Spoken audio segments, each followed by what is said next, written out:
Perfect. Yeah, it looks like it's going. Awesome. So we're now recording just for everybody's awareness.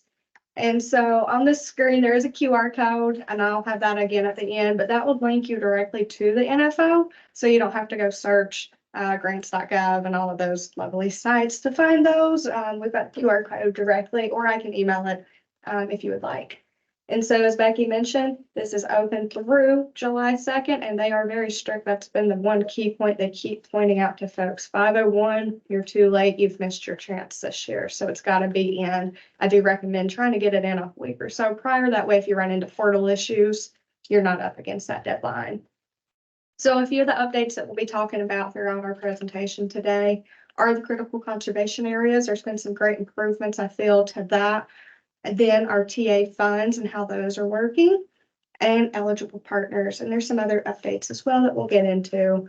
As Becky mentioned, we're anticipating the awards to be announced around October, give or take. They were pretty quick with them last time around, and we expect that same speedy turnaround that they had before compared to the extra months in the past. And then we are planning on or before March 2025 for these agreements to actually go into effect and us to be able to start contracting with customers and landowners. So some of this will be an overview for those of you that we've had these conversations in the past. I know we have some new folks today, and so I do want to go over how do we make this RCPP work for everybody. So RCPP is really working together to protect those working agricultural lands and forest lands. A lot of the references you'll see in RCPP in the notice of funding opportunity just references agricultural lands. I always want to point out that still includes non-industrial private forest land. But for whatever reason, it just calls out agricultural lands a lot of times in the NFO. So don't get worried about that if you're on forest lands. And you can target actual resource concerns rather than being wide open. So your priorities matter in this program. So together, NRCS and the partners, we're going to co-invest in these conservation activities and work together throughout this 5-year process. And this can be on private, tribal, agricultural, or non-industrial private forest lands, again, where an eligible benefit could happen. And again, typically it's 5 years. You'll see in the NFO that you can have a shorter agreement, but we have to justify why a shorter agreement would be best. And so that's just something to think about, typically though, 5 years. So how can the RCPP funding be utilized? First, the FA dollars is how you'll see it, the financial assistance. These are really to implement the activities, whether it be conservation easements, land management, similar to our EQIP and CFP programs, as well as land rentals are the big ones that we see here in New Hampshire. This is now set at 75% minimum for the project. It can be higher if the TA funds are not fully utilized in the end. We can move more to the FA, but right now it's a minimum 75% goes to financial assistance. Then you have your technical assistance, and that's how NRCS and our partners actually get this work accomplished together. And so this is to support implementation of those conservation practices and activities. And this can even include engineering design money, which is something that's been major for some of our other agreements. And then also to support the RCPP project in general. This includes your outreach. It includes reporting and your outcomes. We're going to get into those here in a little bit today, but it's really the overall project management that those TA funds can also be used for. And they really are stressing to folks, I put this down at the bottom, RCPP funds are to pay for eligible activities, not just a salary of an employee. So when you're submitting for those payments, it's how did this employee work on this RCPP project rather than here's my employee, let's pay for them. We've got to justify why we're paying for that employee. So I just always like this chart because some of our partners are very familiar with some of our different programs, and this kind of gives you a comparison of what some of the different terminologies mean compared to our normal programs. So land management is the one that most of our folks are familiar with. That's our traditional bread and butter EQIP, and then the CSP program. However, it can also get into easement restoration like you would, here it's back. We're back. And so it also can apply to our restoration that you would typically see in like our WRE programs.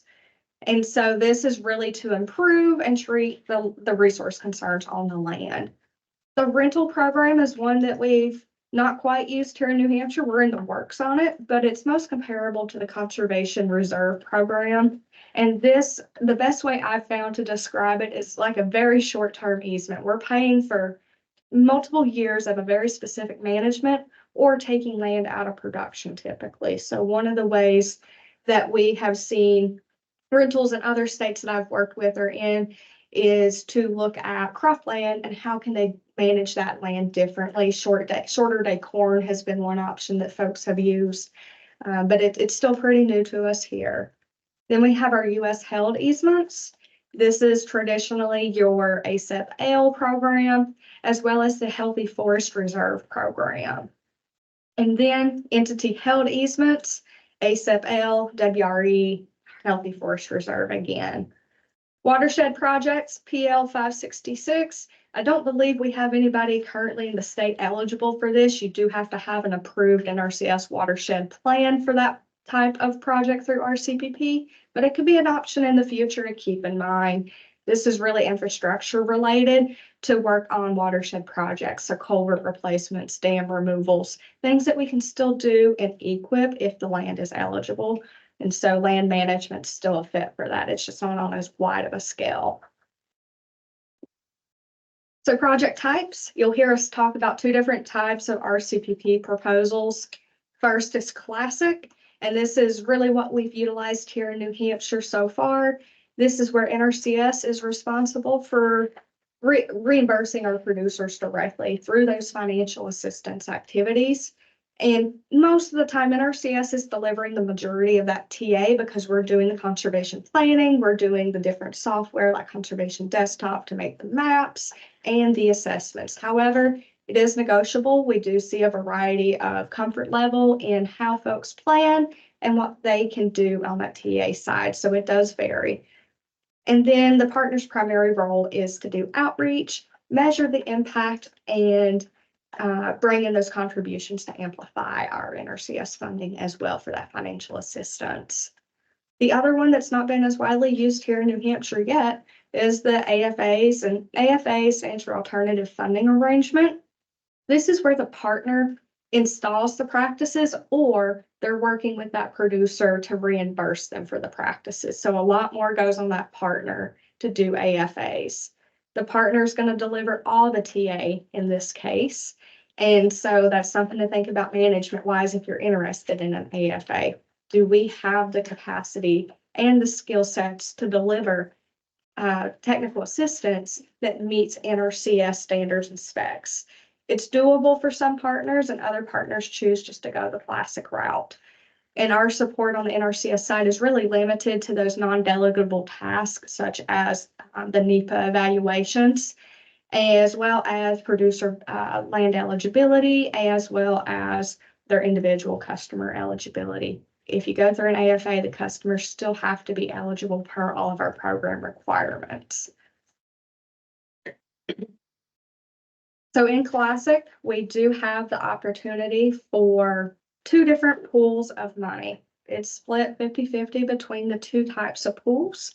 The first one is our state multi-state, so that's one pool. You can either cover a portion of a state, you could cover the whole state, or we could team up with a neighboring state and have a project that might reach multiple areas. Then is there a critical conservation area? And here on the screen, you'll see the map. Up here in New England, we do fall into a critical conservation area, which is exciting. It's the Northeast Forest and Waters. And so let's take a look at what's required there. So this is where the improvements in my mind have really been made. In the past, we just had the first column. So our resource concern categories. They didn't really spell out how far we needed to take it with those resource concerns. But now we actually know exactly which resource concerns headquarters is looking for with this program. So with degraded plant condition, you can still have just degraded plant condition, but you also can have pest pressure. This could include different bug pests or invasive plants. So it can really be a wide range there. Then we have inadequate habitat for fish, wildlife, and invertebrates, that category. This one, I think all of us kind of knew in the past, but it's aquatic habitat and terrestrial habitat. And then water quality degradation. The two that fit this category are the field sediment, nutrient, and pathogen loss, as well as field pesticide loss. The top two, I think, is really easy for us in a lot of these agreements or proposals. The bottom one, we really need to look at and see how we could evaluate those outcomes if we're going to utilize those practice resource concerns. So let's talk about how our FA delivery works in Classic a little bit more in depth. I think that's probably where the bulk of our interest is anyway, so we're going to focus more on Classic today, but if there is interest in the AFAs, please do set up that meeting with us and we can talk through those more in depth, as well as loop in some additional regional folks to help us who have worked on those types of agreements as well. But you'll see LMR a lot of times. That's land management rental. That's the abbreviations you're also going to see in the NFO. And so I tried to use some of that throughout to keep it consistent with how your NFO is going to look as well. So land management rentals and easements follow the standard NRCS sign up and ranking process. However, there is an option to bypass ranking across the board. In the past, we've only used it on the easement side where you call out priority parcels, but you can also call out priority projects. And so what I would like to see, and this is what Jessica would like to see, but what I would like to see is some priority projects called out. We bypass rankings in year one, maybe even year two, if you have enough projects lined up, and then we can really figure out how to make this program work throughout that process. And so that can be something folks are thinking of. The other thing to remember, and this came up in the national call last week, is a lead partner can receive financial assistance through their proposal, but you need to call that project out in the proposal so you're not being ranked against other projects, because you have weight in how the rankings are created. And so if your group has land they want to work on, it's okay, but call it out in your proposal so there's not a conflict of interest when we're making the rankings. And I know several folks had asked that question, so I wanted to give that answer. And then Classic is typically a better fit for partners who want to influence where our funding's directed rather than delivering the actual financial assistance itself. And that's really why we're focusing on Classic funding today. So land management, we're going to go through these pretty quick because I think we've got these understood, but they wanted us to really point these out from headquarters. What is land management? That's the practices, including the restoration of easements. And our roles and responsibility in Classic, the FA is going to be delivered by NRCS, and in AFAs, it's the lead partner's responsibility. Rentals, short-term payments to address that project resource concern. Classic, again, NRCS is going to deliver the financial assistance, and in AFAs, it's the partner's responsibility. So now entity held easements, this is where we're going to get pretty in depth. So for Classic, the maximum federal shares on easement acquisition. We can do technically up to 75% if it's servicing an HU customer. So that's a historically underserved individual. This includes our beginning farmer and ranchers. That's somebody who's not basically farmed or had forestry land in the last 10 years. So for beginning farmers, they typically show that with when did they last file a Schedule F. For forestry, most of the time it's when did they purchase that property to have actual forestry operations occurring. However, typically what we see in the easement realm is 50% as our normal way, and that does include a U.S. right of enforcement.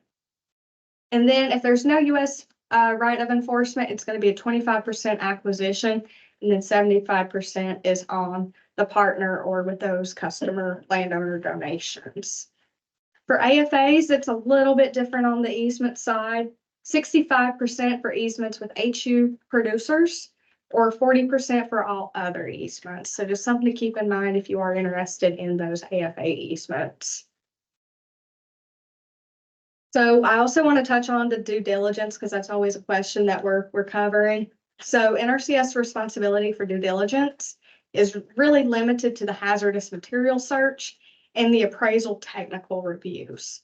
On the partner responsibilities, All other due diligence comes into play, and these are non-reimbursable by NRCS. Those all fall under what the partner has to bring forward. That can be contributions that you count, but it's on the partner to provide those. Can I ask a question? Sure. And when you talk about appraisal technical reviews, is that doing the appraisals or reviewing appraisals? that have been Reviewing the done? appraisal to ensure it meets the NRCS standards and specs, and they approve that then so we can contract out that parcel acquisition.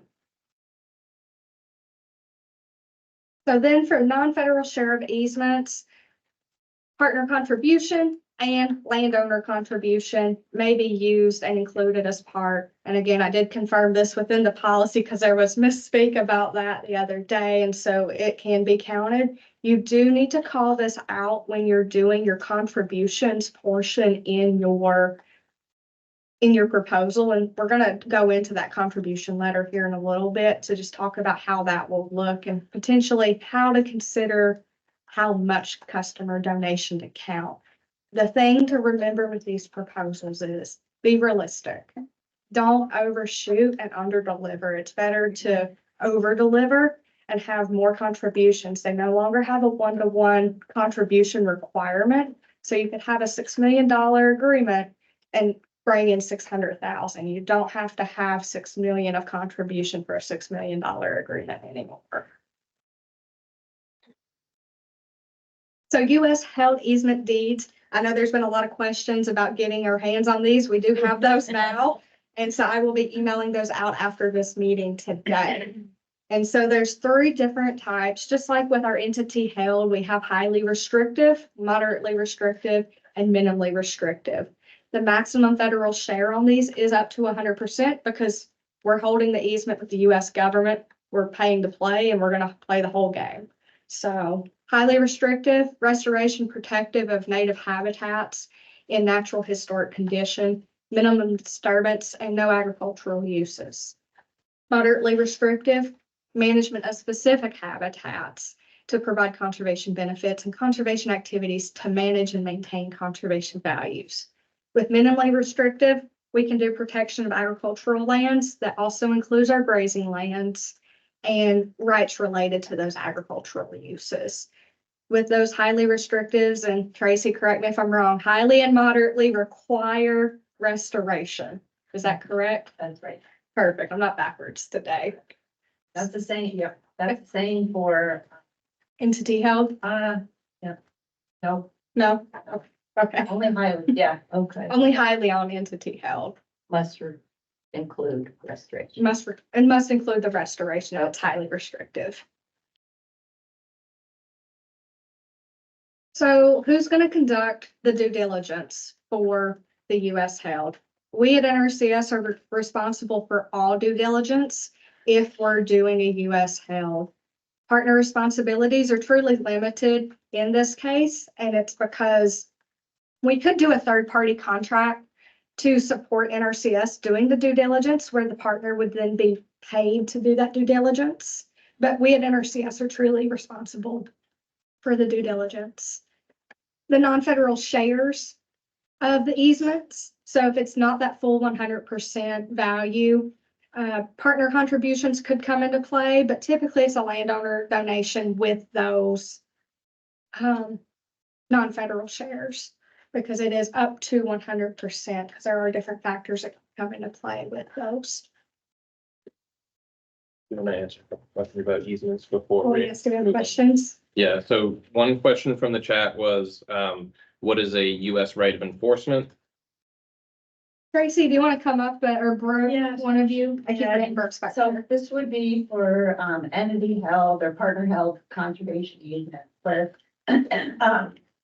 the partner, the land trust or the easement holder, is responsible for monitoring, stewardship, enforcement of that conservation easement. The federal government, retained the right of, enforcement should the, entity not enforce it as they're supposed to.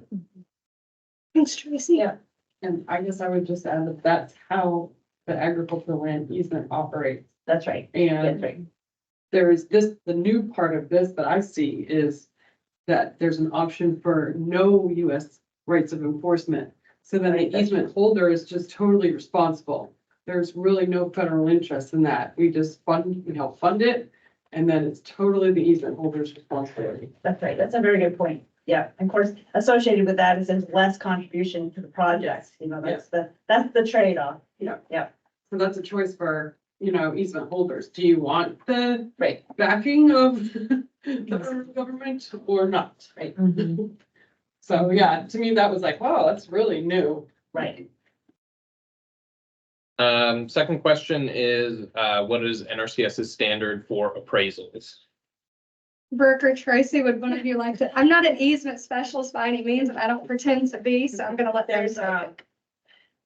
not 100% sure, not sure if that there are, scope and specifications for appraisals for RCPP ND held easements. I'm not 100% sure about the, US held, or if they're the same or different. We'll look at what Yeah. happened and get Yeah. back to you. But there is a document that I'm aware that there's a document that we can refer folks to for the appraisal specifications for RCPP. ND held easements. I would imagine that it addresses both, I you know, suspect you're entity and US health. I haven't had my eyes on it, to be honest. right. Yeah. Okay. And so we'll do an FAQ at the end of this and email it out to all the participants for anything that we can't straightforward answer today. And yes, I'll double check this one for the question regarding, didn't I say earlier, landowner donation could be included. I know on this slide it says cannot, so I'm gonna double check that because this is on the US held and I was thinking entity held earlier for what I confirmed via policy. So I will double check the US held. This came off the national slides earlier. And so I'll double check that one. Marcus? With the US held, there may not be a landowner donation. In a lot of cases, we would fund Exactly. 100% of that easement, so it probably doesn't, it may not apply. Yeah, Yeah. that makes sense to me. Okay. Because we're gonna be the easement holder now, you know, we're gonna, depending on the restrictive level, the easement value is gonna vary, right? Because the less rights that are being acquired, the less it's gonna cost for the easement out of the total fair market value.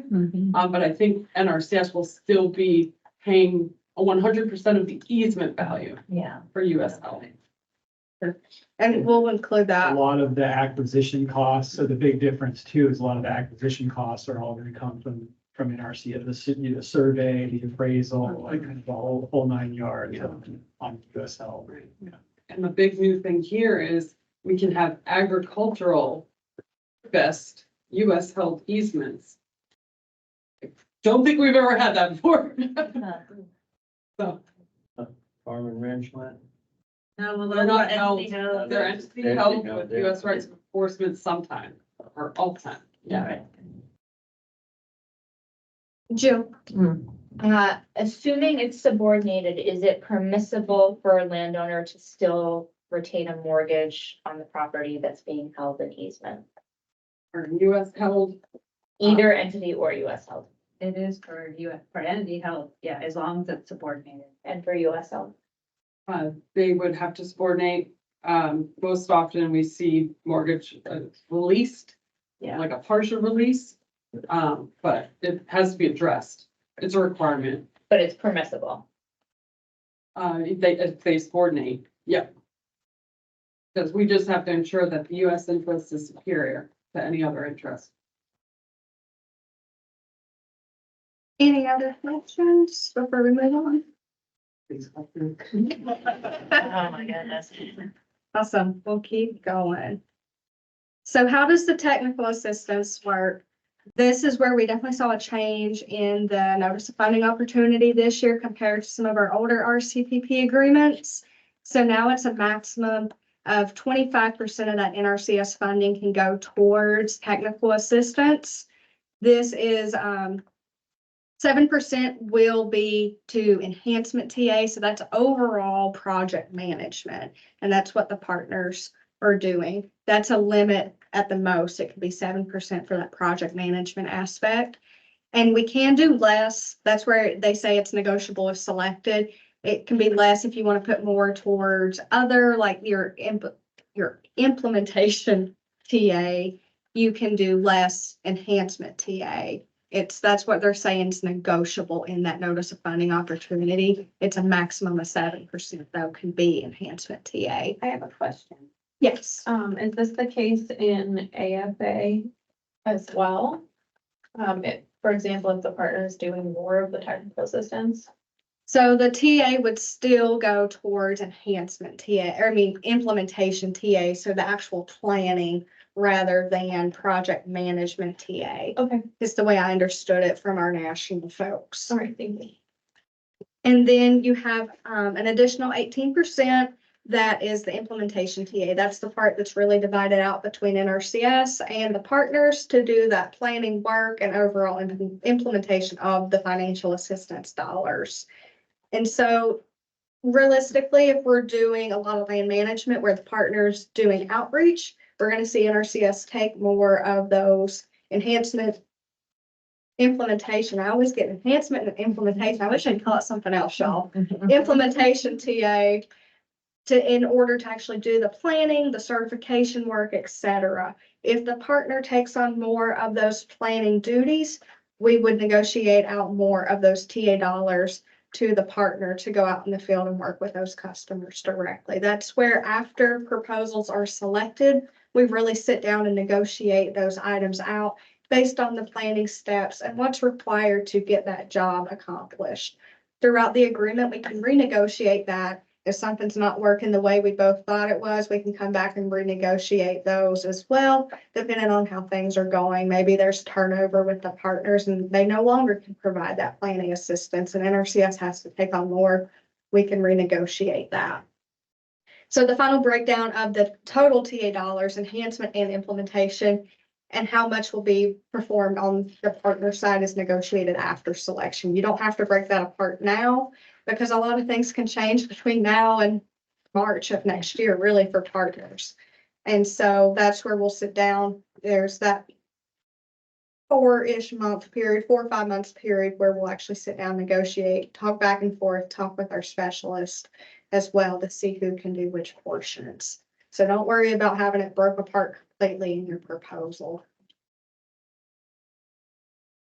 How technical assistance works again. So enhancement TA, this is project-wide activities, your outreach, project management, measuring and evaluating your project outcomes. And they really are focused on those project outcomes because you get a lot of points in how your project is ranked. And so we're going to talk about how to form a good project outcome as well here in a few minutes with a template that's been provided. Then our implementation TA, that's for specific support to financial assistance. They just have contracts, but it's also applications. And so for Classic, this follows the NRCS planning process, and that's the 9 steps of conservation planning. And then conservation projects will require some amount of NRCS TA because there are non-delegable tasks, such as our environmental evaluations and customer eligibility that we have to do as government employees. And then for our AFAs, they typically have no NRCS TA involved. And so that full 25%, Catherine, like you were asking, would go then to the partners because we're really out of the loop on that. It's me working then with the partners of getting your payment requests and submitting that documentation. And then also submitting the reports. There's reports that I'm required to do at the end of the year, as well as the partner reports, and we submit those. So that's really the max involvement from NRCS on those AFAs. So that's the overview of the RCPP program. So now we're going to go into submitting your RCPP proposal. Are there any additional questions, Brandon, before we go? No, nothing so far. Any questions from the room? Thanks, Becky. So first, I'm sorry. you're good, Rick. Yes. Sorry. I realized I wrote down the questions to ask and maybe this is the time or not. I'm not sure. You can go ahead and ask him. But one of the things that Catherine and I were talking about on the way down was if there's a limitation on the outreach and education portion Hmm, of, in this case, an AFA. in an AFA. Yeah. Let me dig into the AFA a little bit more in depth. There is a separate notice of funding opportunity for those AFAs. So I just want to double verify before I answer. I don't believe there's a limit. You just have to be aware of, okay, you still have to do your monitoring and your outcomes to Okay. make sure you Yeah. leave enough TA to complete those tasks. That would be helpful. And then the only other one I was wondering about was the relative role of partners versus sub-awardees, if you're gonna talk about. We'll talk a little bit about it when we get to contributions, like your lead partner versus your just contributing partner and supplemental partners. And so as we get into that, feel free to definitely ask additional questions there. Thanks, Jeff. Totally. So first and foremost, what's included in your RCPP proposal? So if you go into the portal, Laura, you've probably seen this now. It looks like a lot. So I wanted to kind of summarize what those items are and before we all get overwhelmed, because I know sometimes I get overwhelmed. So first, we need to know the geographic area of your project. Are you focusing on the whole state? Is it a county? Is it a watershed? Or are you wanting to go and spread to a neighboring state? Because if you want to work in a neighboring state, I want to loop in that neighboring state as well to make sure we have their buy-in before we set up a proposal like that. And so then we'll loop in their RCPP coordinators and their assistant state conservationist programs as well. So I'd say your first step is kind of defining that for your group of where you truly want to do this work. Then your resource concerns to be addressed.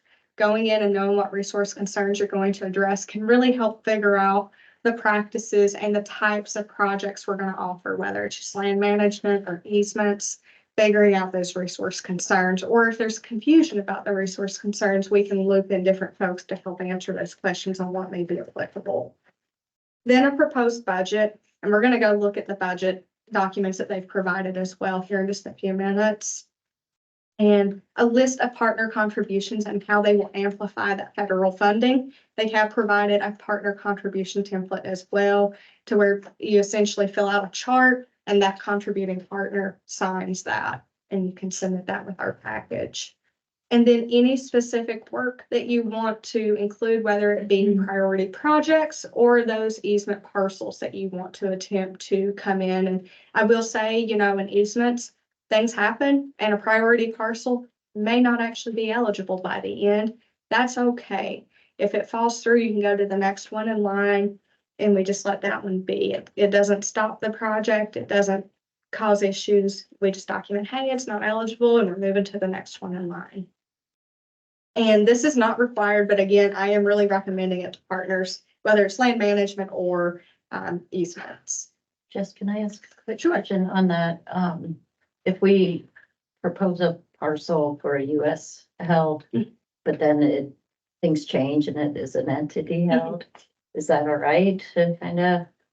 I think the way I would propose them, Lori, would be, hey, these are our priority easement parcels, and not even call out if it's entity held or US held. As long as we have in the proposal that we're exploring both both entity held and US held, then we can figure out which way works best. If we don't have both in that proposal, you're very limited. Then you can't go back and add, let's say we don't include US held. You can't add US held once we're in an agreement together.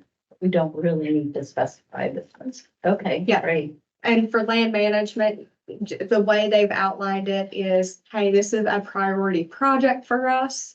We don't have to call out every single practice in the beginning. It's a priority project that's going to meet the requirements and that agreement for that RCPP. So if we're doing a project where woody additions is our primary practice, yeah, your woody additions need to be on that property, but you can have those support practices. Maybe there's brush management needed. We can add those in. You don't have to have the whole thing planned out or anything at this point. And then, sorry. No, you're good. So like, once you're looking at those priority parcels, you do the ranking. Will you possibly eliminate one of those if it doesn't rank well? The priority parcels, they don't even have to be ranked. Okay, So they automatically go to funding. okay, If it's a priority one that's called out in the proposal, it's only after we've worked through those priority parcels that we create the ranking, and then we have the competitive rounds where you as the partner could bring in additional easement parcels. Maybe we get really good at it, we're doing a lot, we still have some funds left over, we open up that ranking round and have those additional. okay, great. Thank you. Now, Rick has his hand raised real quick. Sure, Rick. Regarding the geographical area of the project and then specific work or targeted parcels, Mhm. can a proposal propose a geographical area that's larger than the immediate work? For example, if we have a watershed within a larger watershed area where we want to initiate targeted work specific to specific parcels. Do we have to identify parcels outside of that initial watershed, or can we add additional work over time? Gotcha. Okay, so you can call out that larger watershed, Rick, and we'll just justify it as, hey, in the beginning, our focus is going to be this specific area, and that's your priority parcels. And then if we still have funds left after, then you can go for those after we have gone through those priority parcels. Does that make sense? So our initial proposal would focus on, our budget would focus on that initial watershed area and targeted parcels within it, not the larger watershed. And that could be revisited after 5 years or perhaps even sooner than that. Yes. So you could have that larger watershed because the overall benefit is for that larger watershed up there in the lakes region is where I'm assuming we're discussing right now. Yes. And so you can have, hey, the benefits of this project is benefiting that overall larger watershed. And for this priority parcels, here's the ones, I don't even think you need to call out for this proposal. We're only going to focus on the sub watershed, Rick. We just call out, there's the larger watershed that we're going to be benefiting, and here's the parcels that we are focusing on. Does that make sense? Yeah, I think so. Cool. One other question then within, maybe this is related to the proposal or not, but if Wickwas Association is the prime, is the lead partner, can that lead partner change within the 5-year period? Oh, you're asking tough questions today, Rick. So technically, yes. But I'm not encouraging that by any means. That's kind of a last resort situation where there really needs to be a reason for that partnership, lead partnership to change. This is maybe an entity, they had significant turnover and they truly cannot manage that agreement. And so that's why it's really important to figure out who that lead partner should be in the beginning. It's very rare to have transfer of lead partnership. I know one state that has done it, and that is the only group I've found that's done lead partnership transfer. And it was really because of significant turnover, and they just could not get the people with the right skills. And so they transferred lead partnership to an additional partner who was already on a supplemental agreement within that RCPP agreement. The reason for my question is that if the scope of the proposal is larger than our initial targeted areas, over time, as additional, there are additional targeted parcels, it may make sense for a different organization to take over I see. the technical support because of their capacity and their mission. That's where my question is coming from. So I I see. appreciate the answer. Gotcha. And that's something, Rick, that you and I, as well as the rest of the Lake Wickwas, can kind of dive into a little bit deeper as well. for that specific question. Thank you. Thank you. Any other questions? Ready. So the NRCS funding request table, so this is where I was mentioning earlier, you've got to submit that budget proposal, but it's really, you're kind of working backwards from this. They want you to really focus on completing this first, because this is going to determine your overall proposal dollar amount.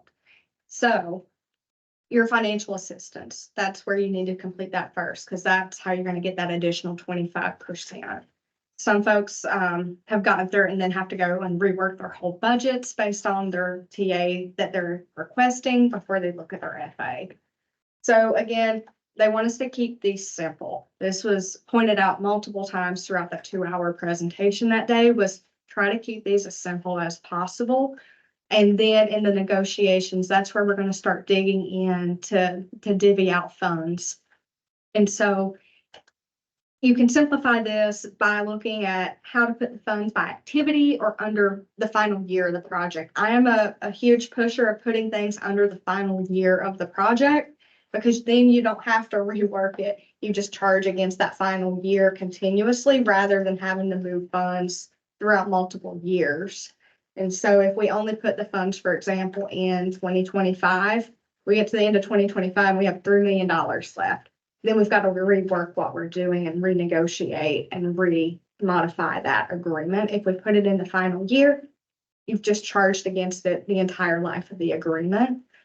And so it's a little bit more work on the partner side and my side to make sure we don't overcharge and that we don't get to year 4 and we've spent all of our money and it's like, uh-oh, we don't have any TA funds left. But if we can work together to keep records, they found, and the folks that I've talked to, having it in that final year has been a lot easier on the overall agreement management side for everybody involved. Fewer modifications and renegotiations of how to do the funds each year. We also do not need multiple rows of input on the budgets for the same financial assistance activity type, unless we're working in multiple states. If we're working in multiple states, we do need to have a general budget for each of those states. And so that's where you'll see the multiple lines come into play. And if selected, we can easily update the deliverables between states. It's a modification, but as we see where the actual need happens, we can move those funds around. We've done that on existing agreements, and I've worked with the lead state to get more funds here in New Hampshire and vice versa. So technical assistance on that funding request table. So first you're going to do your enhancement TA, and this is the amount that is capped at the 7% total. And so if you want the 7% of the enhancement TA, you would just plug in what that would be. You do not need separate rows for different types of enhancement activities. This is new for anybody who's been in old RCPP. So for some of you, it's not going to make sense, but if you've done old RCPP proposals or agreements, it used to be if you wanted to do outreach, you had a line for outreach. If you wanted to do project management, you had a line for project management. We don't need to do all these multiple rows right now. You just need to describe the activities that are included in that enhancement TA. So that's a big improvement in my mind, because you can get up to 30, 40 lines in some of these agreements. And so really simplifying how we're keeping that agreement focused. And then for partner implementation TA, we only need a single line for the FA activity type. So that would be your land management.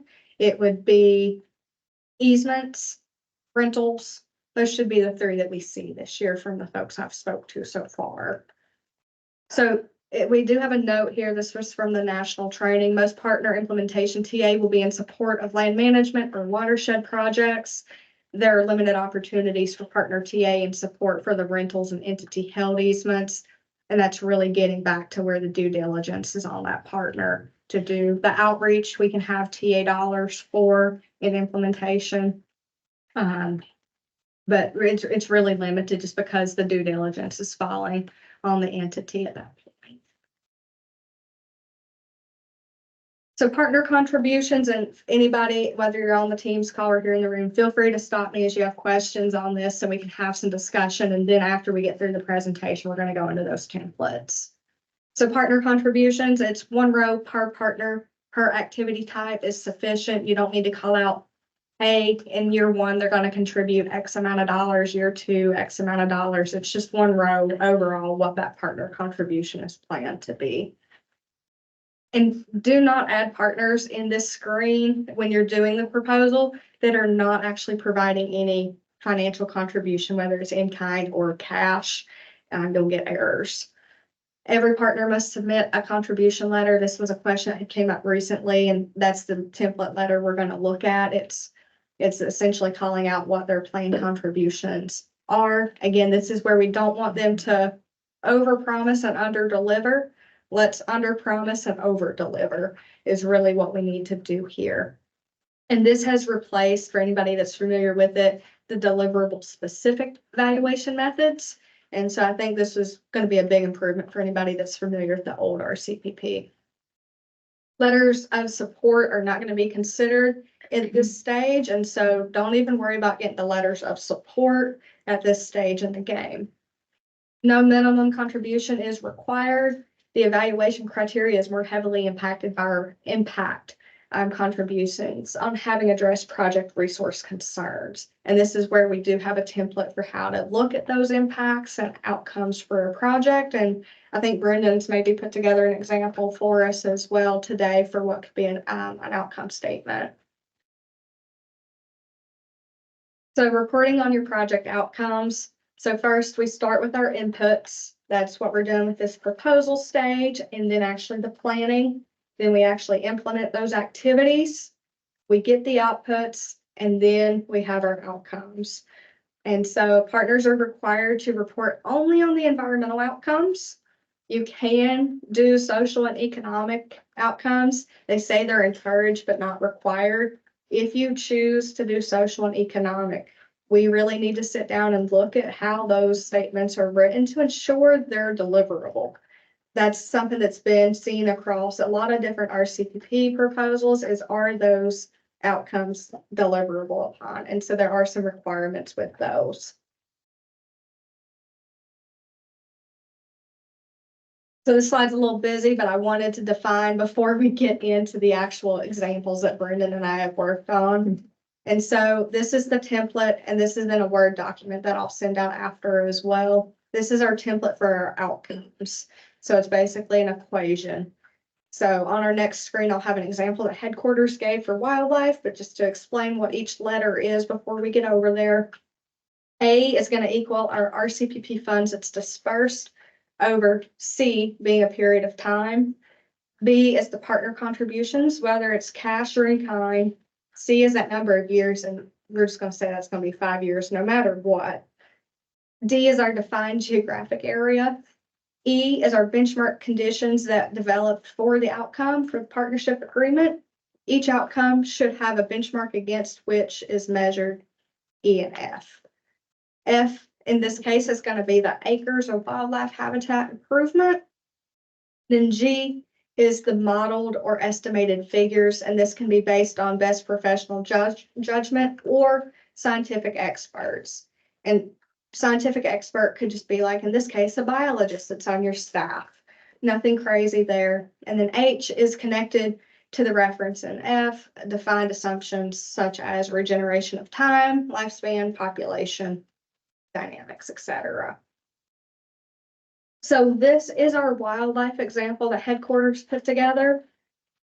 So with the RCPP investment of $8 matched by the partners' contributions over 5 years, we've made a lasting impact to the biodiversity of, we'll say, Hillsborough County over initial benchmark E by improving 1,000 acres habitat, increasing our priority species. In this case, we're going to say it's this owl here, by G to a naturally sustainable size that will benefit the region for an estimated 20 years based on maybe what that early successional habitat or habitat that this owl enjoys. I'm not a biologist, so the owl probably doesn't even like successional habitat. But Brendan has put together, I think, a little bit more in depth. If you want to take us through that, Brendan. Yeah, so I'm gonna take us on a little mental journey here, to Texas, using my grad school work and kind of like putting it into real life perspective. So investment wise, we can use, what did we say, like $2 million, we'll call it, over this 5-year contract. So I studied this bird that was previously endangered. It's found only in this area of central Texas called the Edwards Plateau.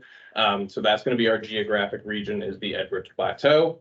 And so it's going to be improving X number of acres of habitat. They need the shrubland, early successional type habitat that is kind of going away. Central Texas is, kind of just demolishing that sort of habitat for, human living. So we want to provide that habitat. And so our priority species is this bird, the black-capped vireo, to a naturally sustainable population size. So using some literature, performing some population analyses to see, what sort of numbers you need in your habitats so that the population can continue to increase rather than just level off or decrease and, go extinct. And so you'll use your scientific analyses to kind of see what the number of habitat acres that you need for your target population size over the number of years that you've defined in your study. That kind of gets Yeah. what we're thinking, yeah. I Did it picked up work? what you're laying down. Okay. Did it work, Brendan? In progress right now. Oh, Yeah. not 5 years around. Yeah, they're not endangered anymore. They're delisted, so. Hey, that's success. And so again, there is a template for these. It's a Word document I'm going to be sending out, but we're going to bring it up on the screen here in just a few minutes as well to work through some of those different resources that are available to the partners on our national site. And then also we will work with you on those to make sure they're well formed before submission. So I did want to talk a little bit about our proposal evaluation criteria. You'll see here 50% of your ranking criteria is the impact alone. So if you have a really nice impact in a project, the other factors are not going to weigh as heavily, especially that contribution piece. Contributions are only 20% of our ranking. And so this is, if we can focus on how those funds will amplify the funding, you're going to be hitting the marks there. It's not just, well, partner A brought in $6 million for a $6 million agreement. It's how do those actually amplify the funding. Partnership and project management is 30%. So can you effectively show that you have experience in how to manage agreements as well as support a project? And so again, there's narratives that you have to write in the proposal website on how you can do these different tasks or how you plan to do these tasks as well. So the Inflation Reduction Act is really why we have the funds that we have this year. Traditionally, we see about $300 million in the RCPP funding. However, the Inflation Reduction Act added $1.2 billion this year to our funds available. But how do you access the IRA funds? That's really the big question. And so they're going to consider any project that comes in for IRA. If it meets the overall requirements, they're considering it for IRA. NRCS nor the partners at the state level are saying, hey, we want to be considered for IRA. It's going to be headquarters who makes that decision on, does it meet the climate smart requirements for IRA funding? So in order to do this, they must receive an A or a B or A or B rating on their SMART index. The A rating is projects that provide climate mitigation benefits such as reduced greenhouse gas emissions or carbon sequestration. Oh, I got that word out. There you go. B is projects that help producers and landowners adapt to the impact of climate change. So an adaptation to climate change could be a stream bank project where we're seeing more flooding. How do we prevent the erosion that's occurring? That's the big one that comes to mind here in New Hampshire right now for me. So then for easements, NRCS is going to consider the potential of carbon stored. So a lot of this comes from grasslands or wetlands that have a greater storage potential. So it's really something to consider with those easement applications and how we're able to have that carbon stored. The IRA funded projects, including our customer contracts, must be completed by year 2031. That is a statute requirement for those IRA dollars. Once 2031 comes around, no more, everything stops. The other thing to consider that I didn't have in this presentation, but with AFA funded proposals, those are on a strict 5-year limit, including the customer contracts. At the end of the AFA agreement, everything goes away because the partner no longer has the TA dollars to continue administering those contracts. And so something to consider, especially if we're thinking about forestry or projects that can easily be delayed. How can we get those done in that 5-year time period?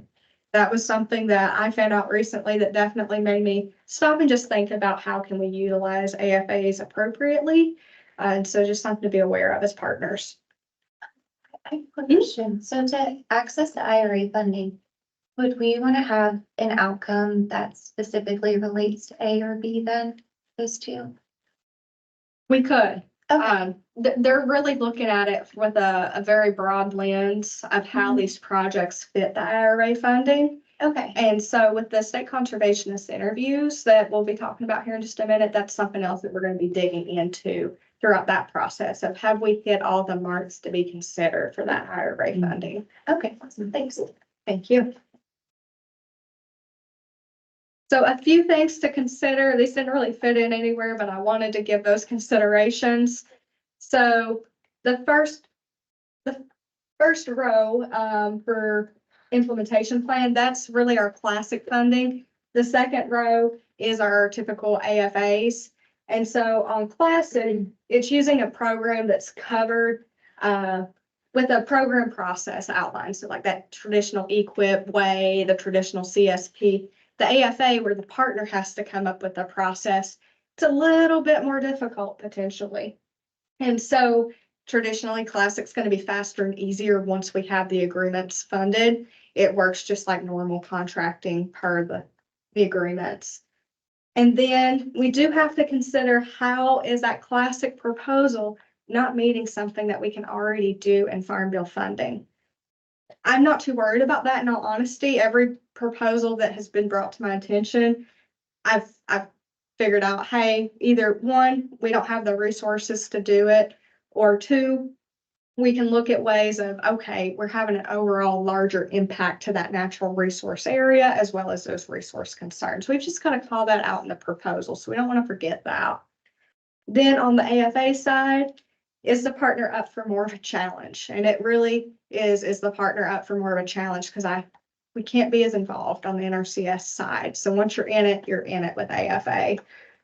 And so those are just the strengths and challenges that we kind of see between the two programs. The fun part, how do we actually submit this proposal? So it has changed a little bit. There's some old guidance still floating around out on the web. So now instead of the EOF that we used to obtain, it's a login.gov account.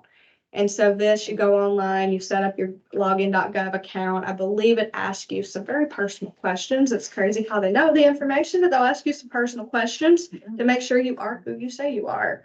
And that is what you have to do before requesting that RCPP portal account. That is crucial. Do not request the portal account without the login.gov because they will not connect if you do them out of order.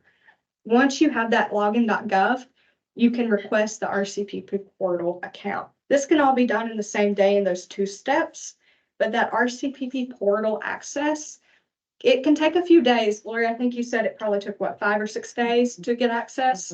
You should receive an email. If you get to business day 5 and you've not received an email, let me know and we can submit a ticket to say, hey, we've requested access. We've not received the email.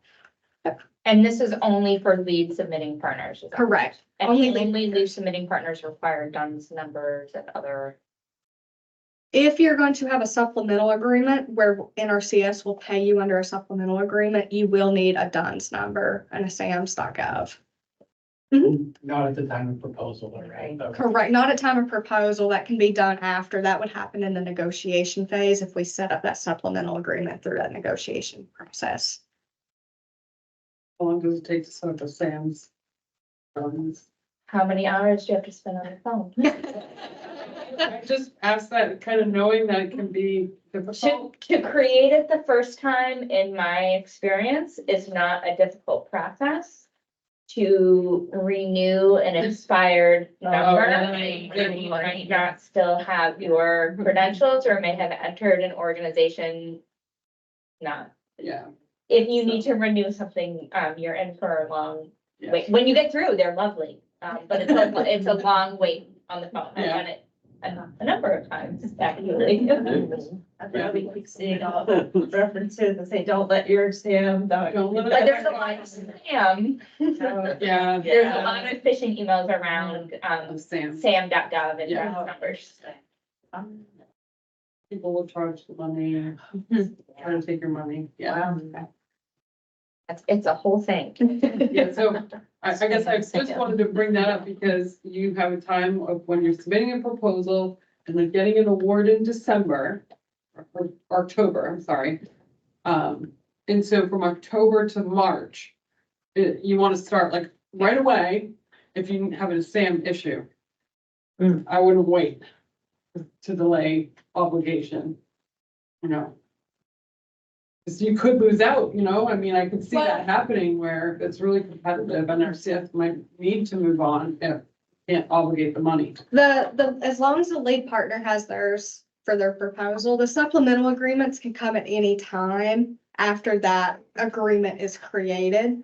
And so if they're having issues with SAMs, it won't cause you to lose out on the funding per se, but it could delay you being able to do work on that agreement that's been obligated. Yeah. So that's just something to keep in mind. You have to have it to get your supplemental agreement. It won't create havoc for the overall lead partner, but you as the partner under a supplemental agreement who might be doing additional technical assistance could lose out on being able to get that through immediately and have to delay that. So then next step is to schedule a meeting with me, your local RCPP coordinator, and then from there, we're going to schedule state conservationist interviews. I've had a lot of pre-meetings with partners already. And so some folks are probably at the stage where they might be ready for that state conservationist interview.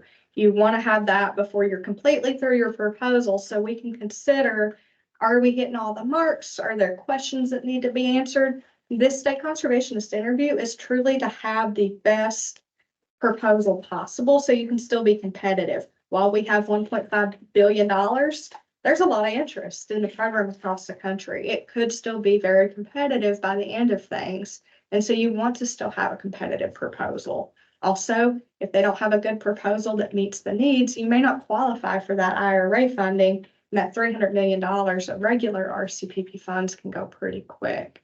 And so just something to keep in mind there. Then your final step is to submit the proposal by July 2nd at 5 p.m. Eastern. Any questions on the steps of getting through proposal? Yeah, one question in the Okay. chat, about when would a supplemental agreement be needed? Supplemental agreements come into play after an RCPP proposal has been accepted and typically obligated. And so the supplemental agreements can be for support partners to come in and do engineering designs. They could come in and do their own outreach to bring in applications. They could, try to think of all the different instances. We have third-party contractor agreements with some supplemental agreement partners to bring in additional resources to keep doing engineering designs or other planning aspects of applications. The supplemental agreements are not required for additional partners. It can be a single partner as the lead partner, but some groups do choose to have additional partners underneath in order to do those. the actual obligating document, Yeah. right? So the main overarching agreement doesn't actually tie any money up to like any one person. So the supplemental agreement actually is like what's gonna say. Yeah. You have X amount of dollars to do whatever thing you're gonna do by whatever date you decide to do it. So that's like, and it could be lead partner, supplemental partner. So that they're really important, but they come in, like Jeff said, after the award, after the PPA, like the overarching agreement happens, then the supplemental agreements come in after.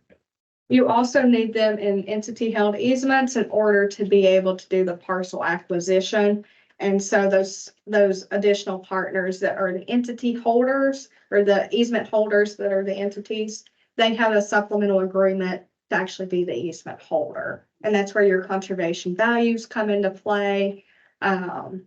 The deed language all comes into play in those, all that's put into the supplemental. That is the one key difference to the easement side. Those easement holders do need a supplemental agreement. So with these supplemental subawardees, I've used that term before, are they then responsible or can they be tied to be responsible for the outcomes report? They support the outcomes report. That's really where you need that overall project management.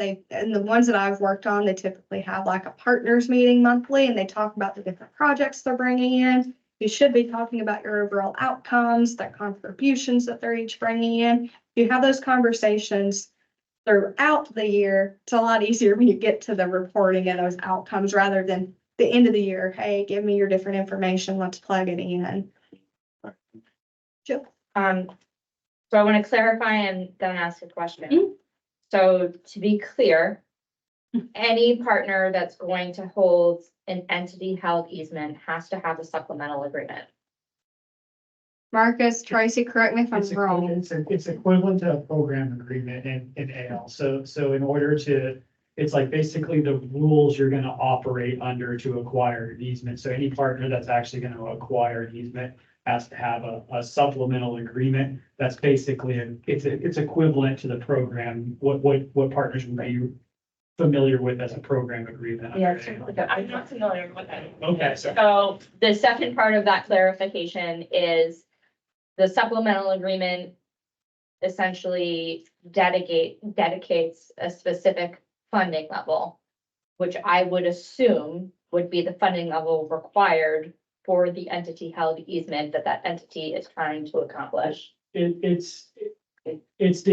So supplemental agreement is a broad term. It does a lot of things under RCPP. Specific to easements, there's two different types.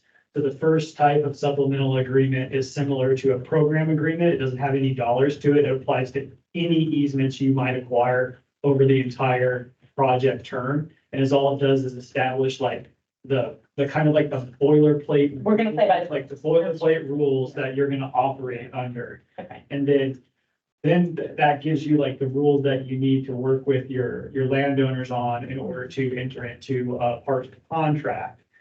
And that parcel contract is what's gonna set aside the dollars to actually, close and acquire the easement. So on an easement, an entity held easement RCPP, there'll be one supplemental agreement for like kind of the program agreement, the rules. Then the parcel contract is something different. It's a parcel contract, not a supplemental agreement. That's what for everything. Kind of like an umbrella. So if you have a parcel agreement or supplemental contract for entity held easements, right? But it's agreement. And the parcel contracts are obviously project specific. That's right. Later in the process. Individual parcel applications and contracts under that, Yeah. the application that then would turn into a contract. That's very clarifying. Thank So- you. Question on that is, at what point does a partner enter into an agreement to purchase with the landowner? Is it at the same time as the parcel contract? Is basically the parcel contract like at, like you're that level of. But I haven't dug into the US held stuff, I think.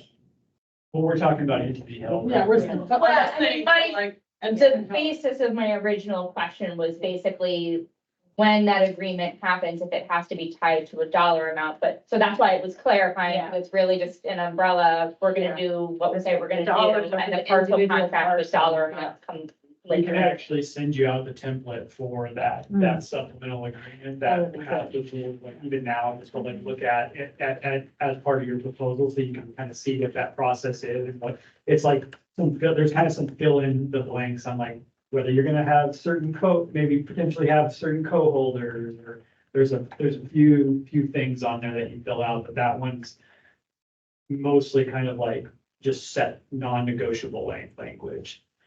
That's helpful, thank you. Yeah.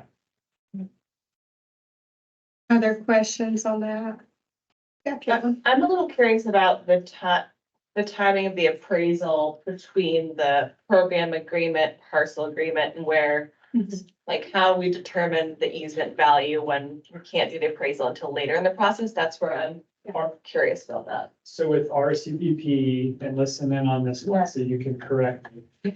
Like, I think that the path, like our recommended path, there's two paths, like. Our recommended path would be,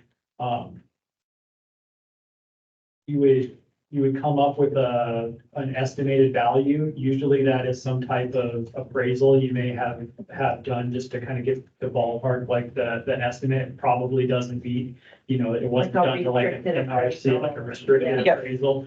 And then you would submit that restricted appraisal as a basis for the value you put on the application to acquire whatever easement it is. And then like that appraisal and that methodology would be submitted to, at our headquarters level. They look at it and say, yeah, we agree with the entity's value of that appraisal, and their explanation is sufficient to enter into our parcel contract. And then, so after you have the parcel contract, kind of under that kind of like recommended path, that's when you would go ahead and you would,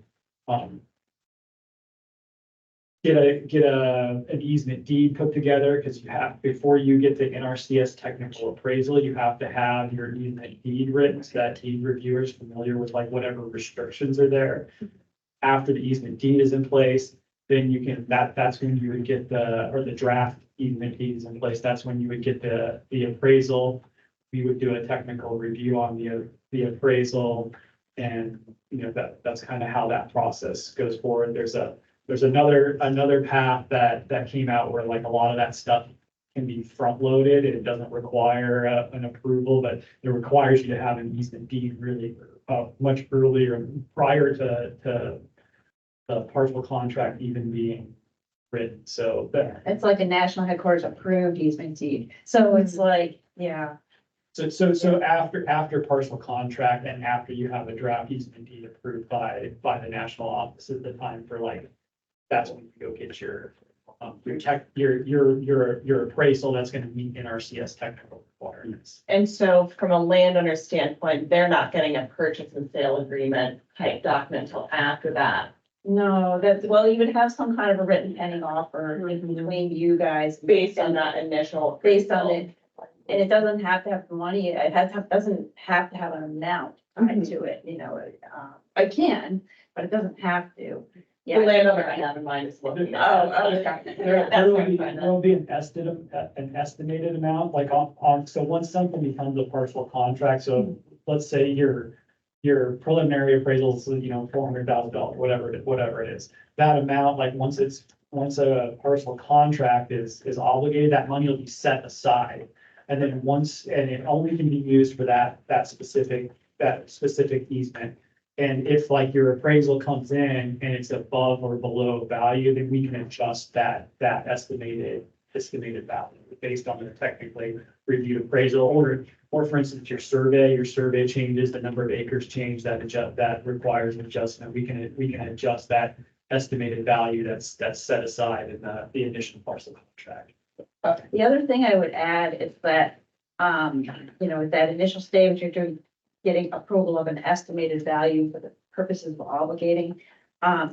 The appraiser will want to make sure that the appraiser, you have some thought about what level of restrictiveness, there's those 3 different levels of restrictiveness of entity held of all the easements. And so that can have a certain effect on value. So even at that early stage, when you're engaging an appraiser to do even a restricted appraisal or something like that, you'd want to have some level and provide that information to the appraiser about what level of restrictedness that you guys would be considering. And then, you know, and then when that information comes into us, it's sort of like a memo that says, we asked our appraiser, you know, the appraiser was aware that we were applying, you know, pursuing moderately restrictive entity held easement, whatever, you know, something like that. Yeah. And then any other grant programs that you might be considering to help with all the funds need to be in the deed, in that deed that's submitted. Yeah, later on, once you get, so that's where that initial sort of estimated, that comes in with the application materials. So when you file for an individual parcel applications, you guys have your program agreement or supplemental agreement, program agreement, overarching, no mining type, but then under that, you apply for individual parcel, the projects. And then as part of that application, the first step is sort of having a estimated value. You have to be able to substantiate that estimated value based on some metrics. You know, one of those metrics could be a restricted appraisal that refers to a, you know, that's gonna be an RCPP easement, you know, it's like this level. And then there's a handful of other things that come in with that package, you know, rate pending offer, a whole pile of different stuff. And then once the project, you know, if the project enters in a parcel contract, then you start the next phase. So you end up with a parcel contract that says, we're obligating this amount of estimated funds for this project. And then you get into the next phase where we're, you know, you guys are doing all the various parts of official due diligence, completing, you know, they've been, you know, working to get the easement language, finalized, a survey. You have to have the easement language reviewed and approved with the NRCS headquarters before you can do the appraisal. So that happens, the official NRCS appraisal, that happens close to the end, because you want to have the appraiser have the official final easement deed, like Rory was saying, that might have all the other funders' language in there and the survey, so that when they come up with that final value, the NRCS, it's based on the final products. So, yeah. That's why it's so painful to try to do all of that up front. Yeah. So it is. Fast track that Marcus was talking about, basically does all of that before you know, almost at the application stage. So, Thank you. yeah, thank you. You want to touch on that question or? Yes, so there were a couple questions in the chat. So it looks like Rick asked, is the cost of the supplemental agreement needed in the original budget? No, we don't need to know the exact supplemental agreements that are coming into play yet. We can add supplemental agreements throughout the life of the RCPP agreement and update those obligated dollars towards that as we get through it. So to give an example, one that I'm very familiar with, we obligated some dollars to supplemental agreements, and then as they need more, we have basically a slush fund of additional TA dollars that can be used, and we just add to it as we see what's needed. That way we don't have to remove dollars to move to a different supplemental agreement throughout the life. They kind of stay in a bank until they're needed in those supplemental agreements. So no need to call that specifically out in your proposals. And then, is a supplemental agreement needed for entities that do not hold an interest in the land, but hold a third-party right of enforcement? So you want to take that one, Tracy? Yeah, I mean, so there's like two different levels, like on the parcel app, well, I guess you can even do this at the program agreement level. If you guys know you're always gonna like be working like LCHIP. Say, for example, like, frequently in projects where LCHIP will be a funding partner and they're a third party, they hold a third party right of enforcement, and you can include those on that parcel agreement. They don't have to sign the third party right holders don't need to actually sign. There's another category called co-holder.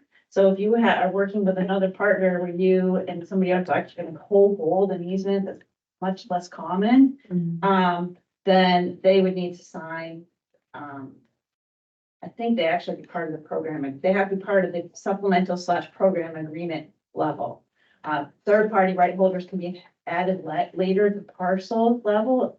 You know, depending on the particular project, but if it's a co-holder, you'd be up with that.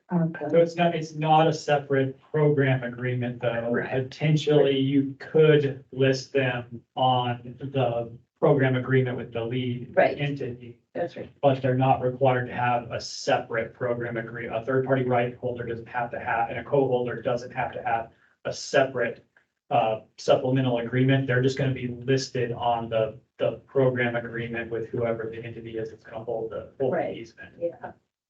And that can be sort of, the third-party right holders can be added as, in for individual projects. They don't need to have a SAM, because they don't need to have a SAM done number. Co-holder would, because they're actually, you know, receiving the benefit. Yeah, and that would be identified, that sort of information is on the, is identified in the, is requested and identified on the forms. And this is for entity held easements or both entity and US held easement? Just the entity held easements. We wouldn't see this in the US held just because, You're good. yeah. US holds 100% of all Yeah. rights. Perfect. All right, so our last major thing is if there are groups that are, feels like they're ready for that state conservationist interview, we do have some time slots available. So when we wrap up here today, I'll put this slide back up. And if any groups are ready, we can go ahead and get those scheduled with the different groups that are involved in those interviews. And the state conservationist interview includes myself, Marcus, and then Becky. And then if we need to loop in additional like subject matter experts, we will, but that's the core team for those state conservationist interviews. I'll give y'all a second to write those times down. And these are just some that we knew we had available. We definitely have more times available. It's just we knew off the bat we had these available, so we wanted to offer them up today if folks were ready to schedule those.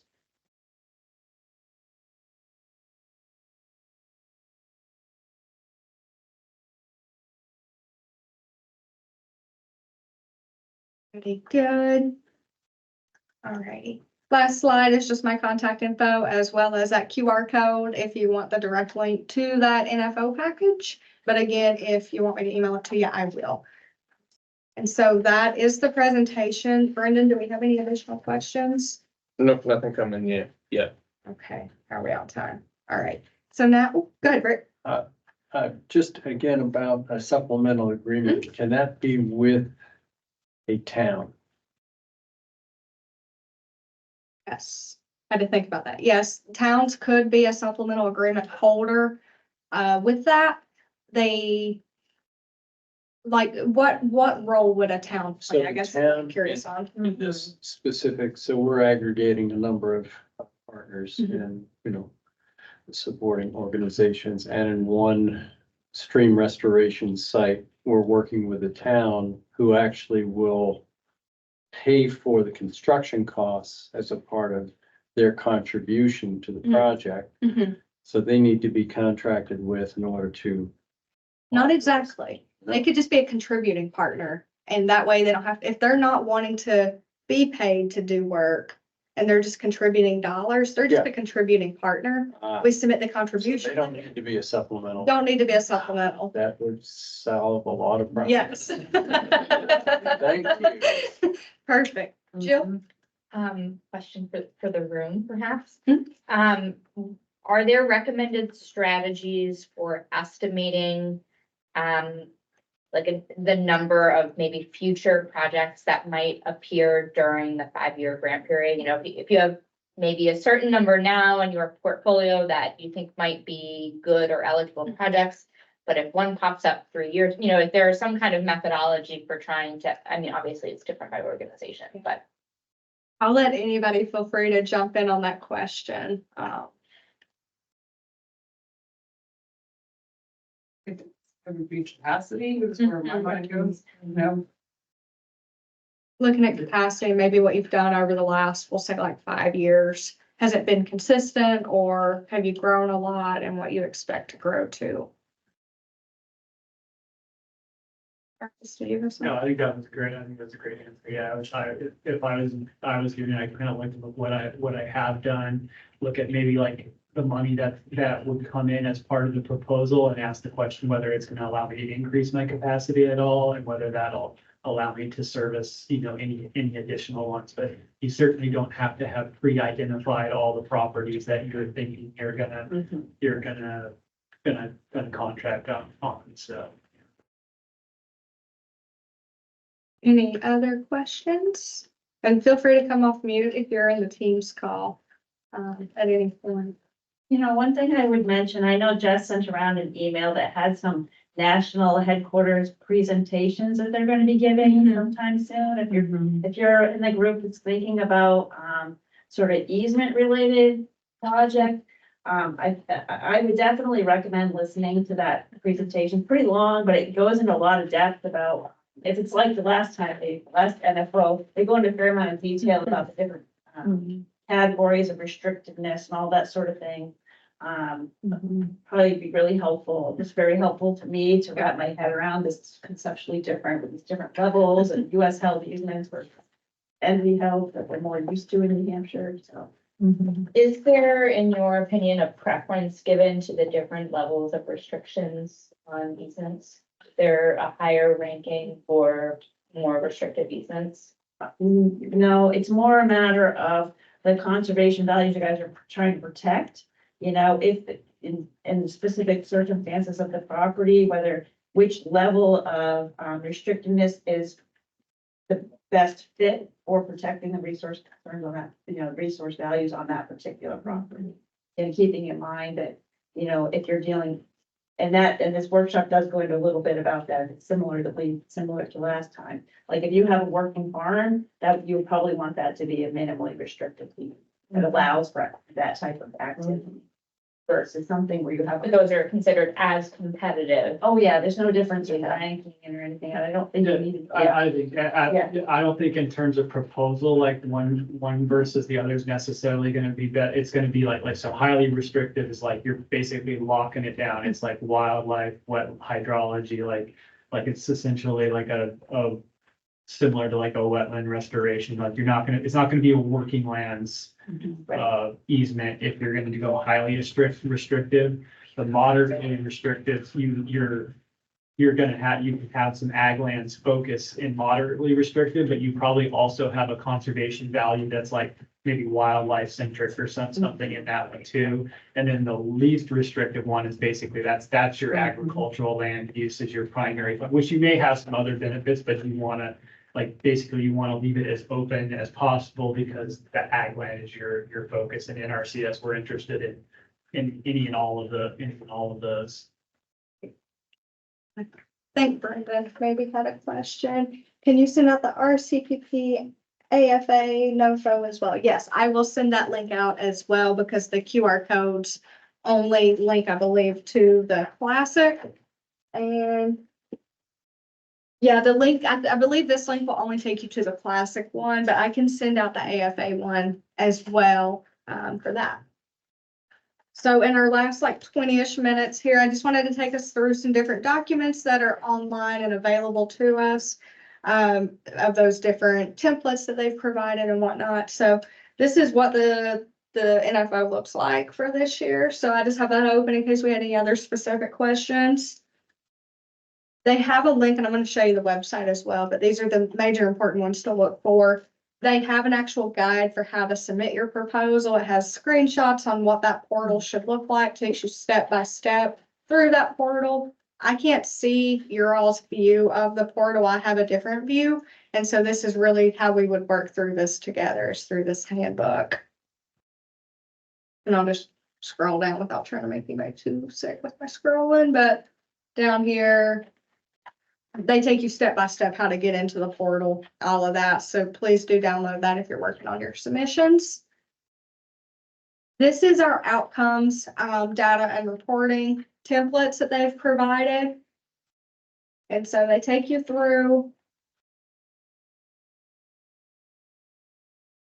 Down here is where they get into the actual templates, but they take you through your environmental outcomes as well. And then this is where I got their template that they provided us. But then the economic outcomes and the social outcomes are outlined really well in this. And so you can make that decision as to whether that's something your group can really work towards, or if it's maybe not as beneficial to focus your time and efforts on those types of outcomes. But again, I'll work with you. Our state will work with any partners interested through those state conservationist interviews on making sure these are sufficient and feasible, essentially.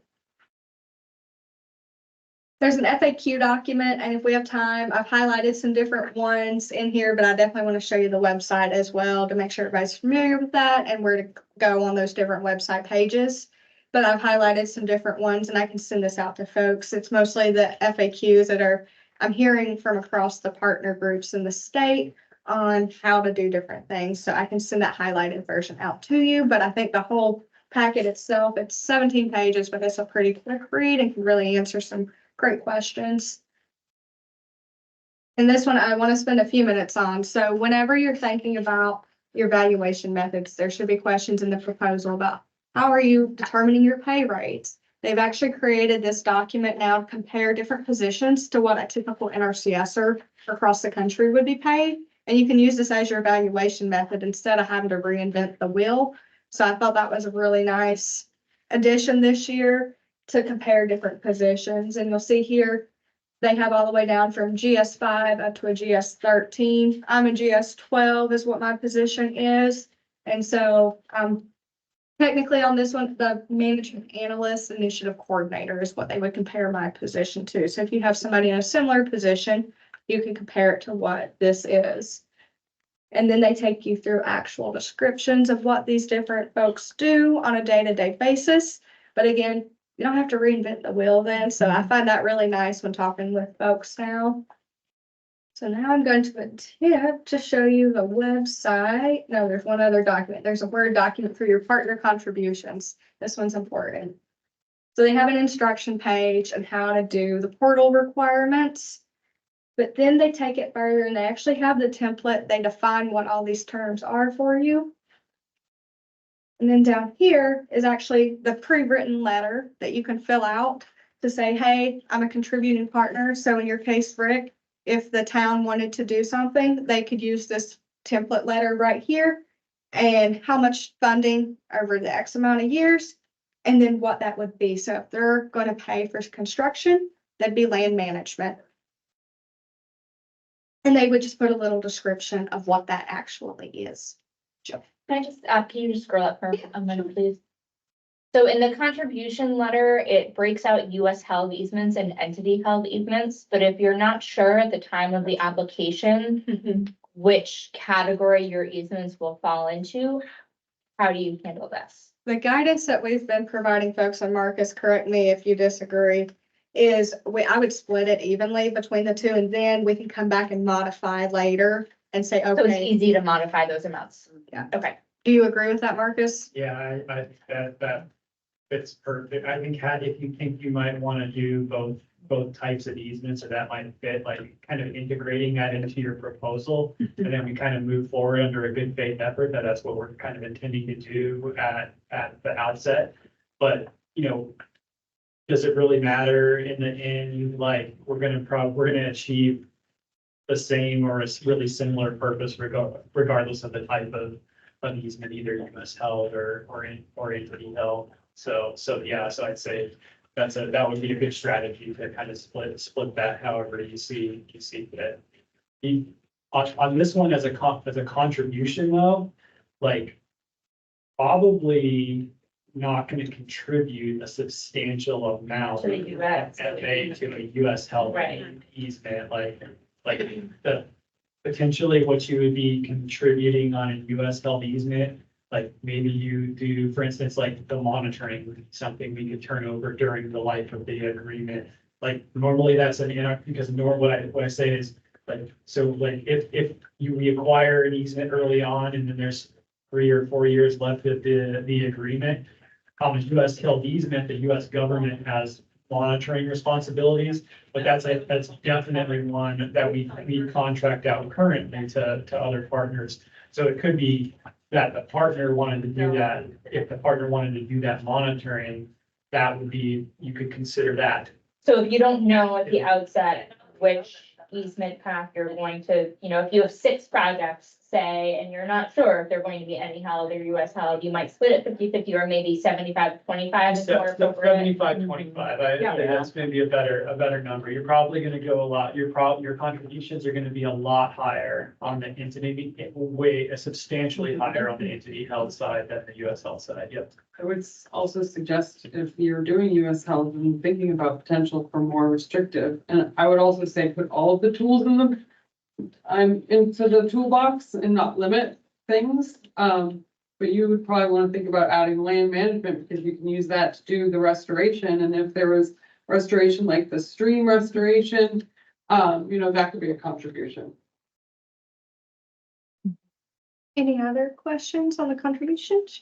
Oh, well, I guess kind of related a bit more on, on pulling together the budget. When it comes to specific activities that, funds will be going to NRCS, like maybe under TA implementation or related to US held easements, how do we estimate those costs for our budget? So sorry, can you, you're saying, how do you estimate your TA needs? Is that? Yeah, like, for funds that will be going to NRCS versus the partners, like how do we estimate the cost for those funds going? Like all the due diligence for US health Yeah. easement, for example. I think that might be a good discussion during like individually, because I think it's gonna be really dependent on what your project is. So during the state conservationist interview, I think we can kind of look at like what your project is, and we can probably provide you some guidance. Okay. Right then on kind of how to split that or some suggestions to consider. Okay, Yeah. that's really helpful, thank you. Yeah. Thanks, Marcus. Other questions? Didn't have anything else come in, anybody? No, nothing. Okay. So now we'll jump over to the website. Sorry, get this on the right screen. All right, perfect. So I've been directing everybody to the national RCPP website because as they add additional webinars or additional resources, they're saving them here. And so this is the most up-to-date guidance you can really access for the RCPP information. And so here we have, this is the primary site. Like if you just Google NRCS RCPP, this is the first link you're going to come to. And there's a lot of different resources on this site.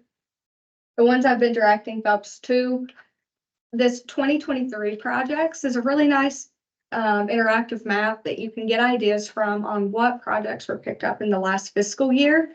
And so it has every single project across the country and a summary of what they're doing, just to maybe get some ideas if you're a little uncertain. Then down here, so it talks a lot about the different pools and whatnot, but I always bring folks on down to how to apply, which I'm going to take us to in a second. And then also resources for lead partners. This is one that you'll use a little bit later, but it could be helpful even before proposals are picked up. If you start just looking around on that page, that's really getting into your programmatic agreements and how to set those up. But for now, we're going to go to the how to apply. And I'll send all these links out after again as well. So you'll see here, these are all of our upcoming webinars. They're basically on a weekly basis through the end of June. And so they're kind of walking folks through each step of the proposal, which I find kind of nice. You kind of go to the training, do your homework, come to the next training, go do your homework. So I thought that was kind of a nice setup this year for that. And then the one that might be of interest to a lot of folks, they didn't originally have this one scheduled, is the RCPP easement webinar. That's going to be on May 16th.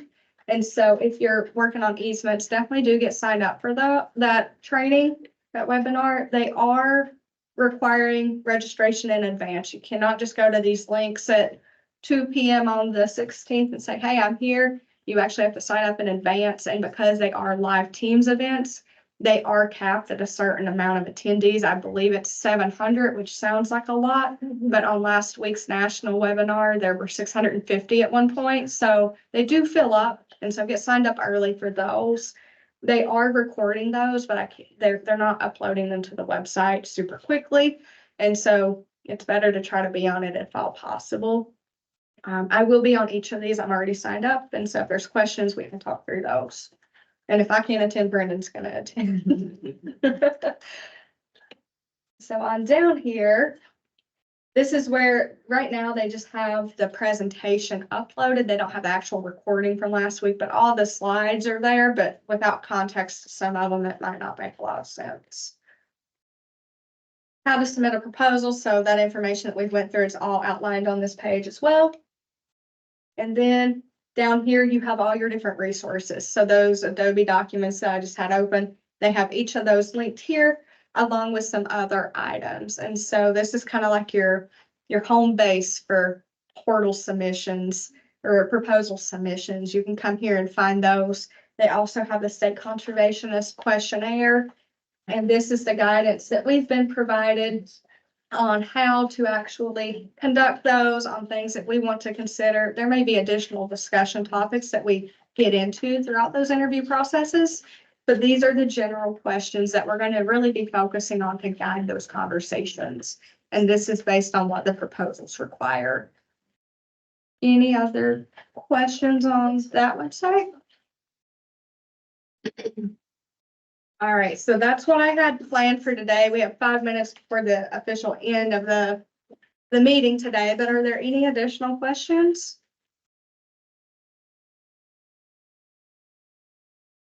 I'm just curious, how many proposals do you anticipate coming in this year? It's hard to say for New Hampshire or even for the country. Yeah, well, I was thinking, of course, New Hampshire. Yeah, it's hard to say. I mean, there's a lot of interest in it, but between now and July 2nd, a lot of things can happen. Sometimes partners combine into one agreement proposal. Sometimes they stay separate. So it's just hard to say. There is a lot of interest though. Good. And the projects are ranked nationally against one another. And so that's the other thing to consider. Yeah, question? Can you define what you mean by shovel ready? I'm going back to the very beginning. I just want to make sure I'm Yeah. understanding it. So easements are like kind of shovel ready because it's something that the groups are continuously working on. It's something that they know how to do easements.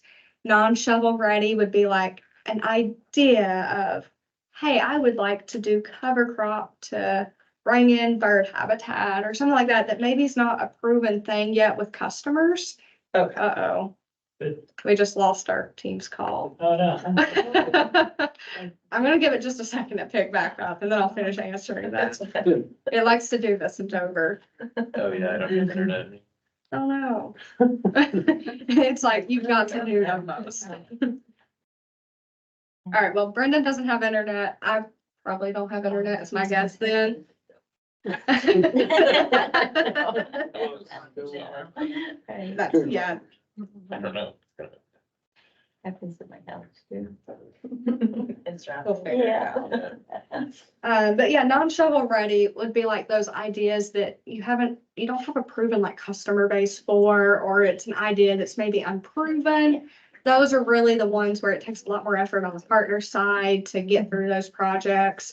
And so on the easement side, like you already have that working customer base and that knowledge. Perfect. I got a good example of the shovel ready. Perfect. So like, let's say you're working with a customer right now, like it might, and the project maybe doesn't have any NRCS funding at all. Like, once a proposal is awarded, projects can start counting as contribution. So if you're gonna close on an easement or spend funds towards an easement that doesn't have NRCS funding, but it's already like there are contributions that fit the purpose of what your proposal is, you're gonna be able to count that as contribution, as part of your contribution, as long as like you're spending those funds or closing after. So you're like, that's kind of like shovel ready. You guys are already doing easements in like kind of whatever your proposal area is.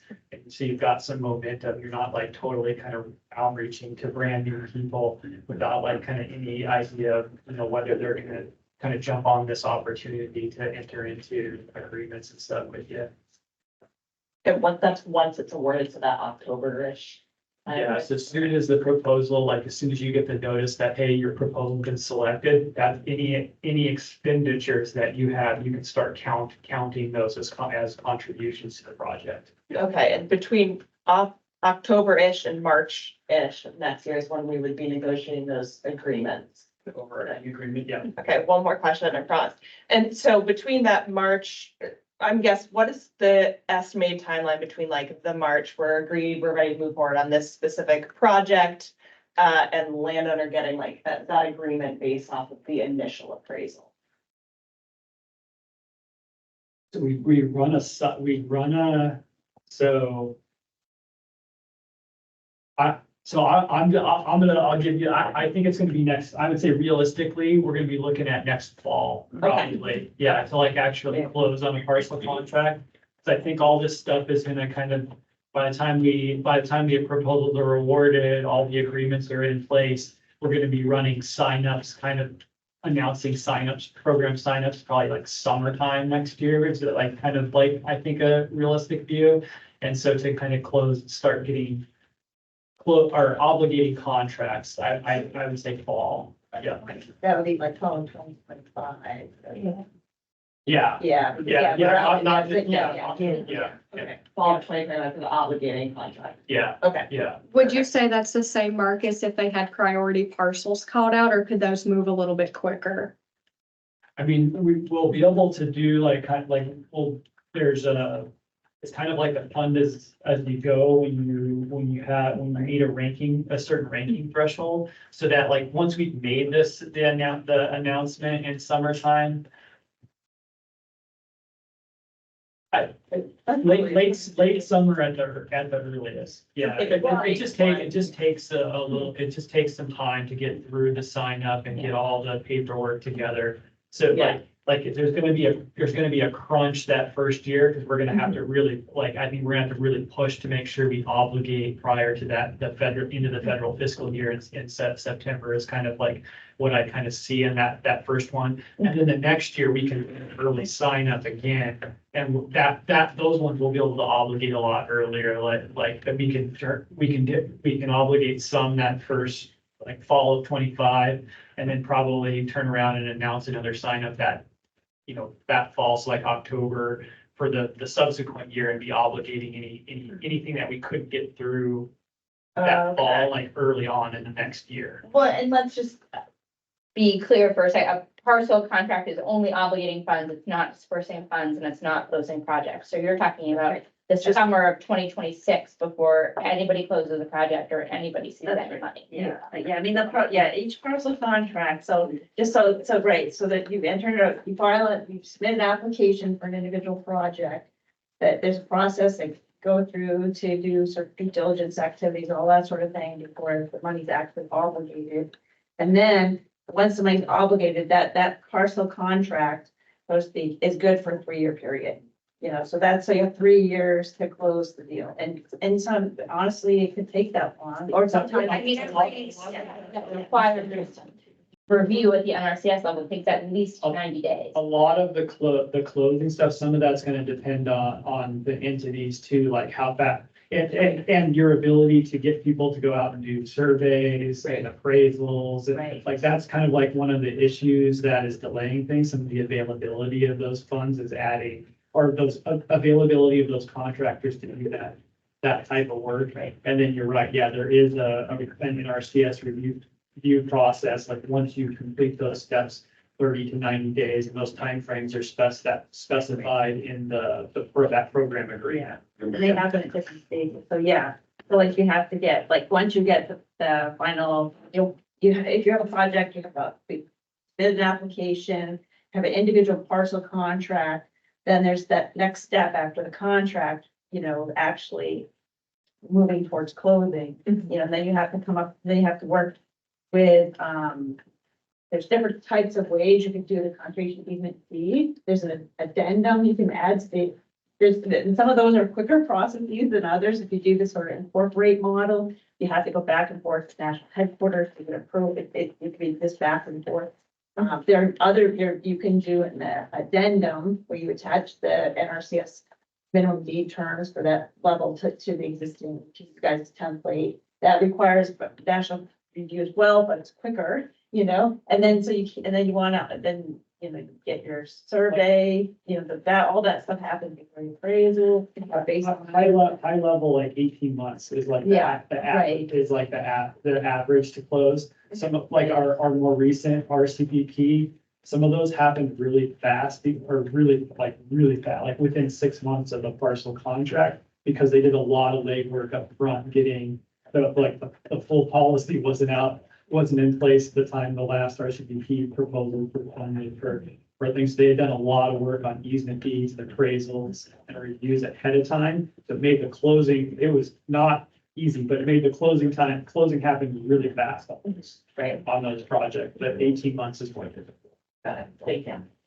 So, you know, I'm hearing there needs to be funds to provide due diligence materials up front and a willing landowner to sort of have this 2 to 3 year kind of, you know, at least 2 year probably timeframe to have everything done. It gets more complicated when there are other funders too. I mean, that's the other thing, and just to be aware of, you know, if they're trying to, you know, meet other cycle, you know, grant funding deadlines that can affect that. Yeah, I'm right. So you really have to match. We have to pile a lot of attention.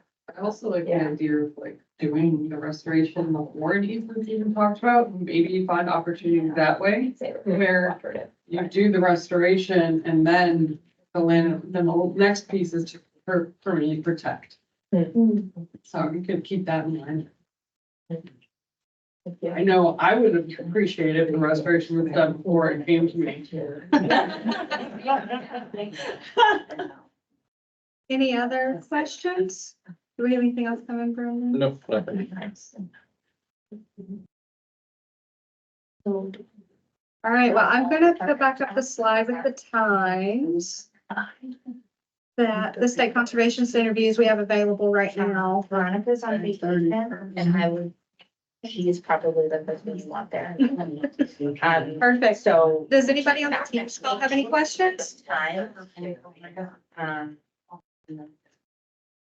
I know that All right, then, well, I do thank everybody for joining us today. And if you have any questions, feel free to reach out and I will send out different links and documents here later today.